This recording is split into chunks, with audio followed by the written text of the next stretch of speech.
নমস্কার বন্ধুরা, দেখুন আজকে আবার চলে আসলাম আরেকটা নতুন একটা রেসিপি নিয়ে। পনির দিয়ে আলু দিয়ে একটা কষা বানাবো। ঠিক আছে, আপনারা দেখতে থাকুন। দেখুন কড়াইতে তেল দিয়ে দিয়েছি, এবার গোটা গরম মশলা দিয়ে দিলাম,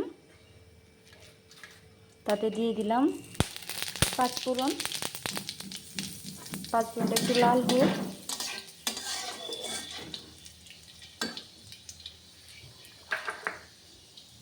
কেটে রাখা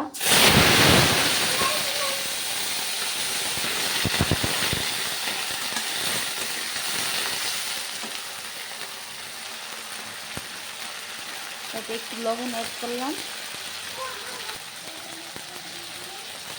হলুদ অ্যাড করলাম। দেখুন আলুগুলো ভাজা হয়ে গেছে, এবার আমি পনিরগুলো দিয়ে দিই। পনির বেশি ভাজার দরকার নেই, বেশি ভাজলে শক্ত হয়ে যাবে পনির, অল্প একটু ভেজে নেব। পনিরগুলো ভাজা হয়ে গেছে, আমি এবার মশলাগুলো দিয়ে দেবো। আমি শুকনো লঙ্কা ব্যবহার করছি, আপনারা কাঁচা লঙ্কা চাইলে ব্যবহার করতে পারেন, তো আপনাদের স্বাদ অনুযায়ী দেবেন। এখানে আমি একটু লবণ দিয়ে দিলাম, হলুদের গুঁড়ো দিয়ে দিলাম, একটু কষিয়ে নেব।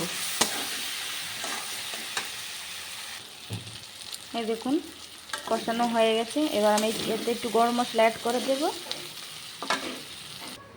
হয়ে গেল আমার পনির আলুর তরকারি। এটা আপনার ভাতের সঙ্গে খেতে পারবেন, রুটির সঙ্গেও খেতে পারবেন। ভালো লাগলে লাইক, সাবস্ক্রাইব, কমেন্ট করবেন।